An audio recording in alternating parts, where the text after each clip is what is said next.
తక్కువ వర్షపాతం పడే జిల్లాలు అది అనంతపురం, జైస్వాల్ ఈ రెండు జిల్లాలు ఉన్నాయి. అలాంటి ఉంటే ఈరోజు అంద్రి నీవా తీసుకొచ్చాం, నగిరి గాలేరు తీసుకొచ్చాం, తెలుగు గంగ తీసుకొచ్చాం, కేసీ కెనాల్ని అనుసంధానం చేశాం, హెచ్ఎల్సి అన్నీ తీసుకున్నాం.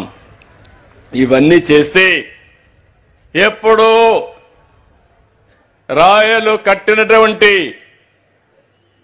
రిజర్వాయర్లో నీళ్లు లేక ఎండిపోతే నిన్నే పుట్టపర్తిలో చూస్తే ఒకప్పుడు హెలికాప్టర్ తిరుగుతా చూసేవాడిని. చెట్టు కనపడేది కాదు, నీళ్లు కనపడేది కాదు. ఈరోజు గర్వంగా చెప్తున్నా, ఎక్కడ చూసినా జల కళ రాయలసీమకు వచ్చిందంటే అది మన దూరదృష్టి. ఆ రోజు చాలా మంది మీరు అర్థం చేసుకోవాలి, ఏదైతే పట్టిసీమ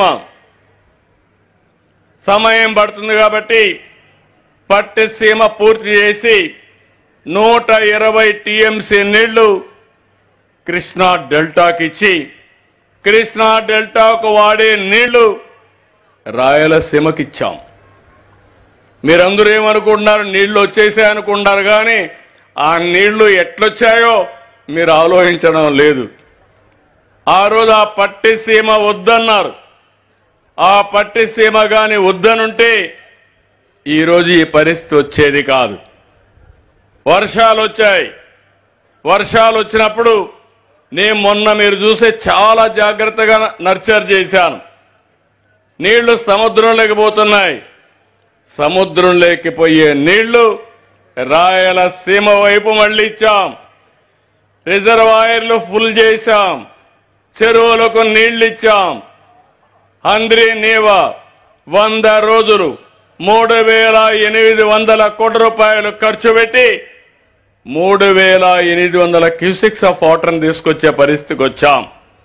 ఈ ఒక్క నిర్ణయం ఈరోజు రాయలసీమలో మీరు చూస్తే అన్ని చెరువుల్లో నా జీవితంలో ఎప్పుడూ లేని ఆనందం ఉందంటే దానికి కారణం అన్ని జలాశయాల్లో 95% నీళ్లు కళకళలాడుతున్నాయి.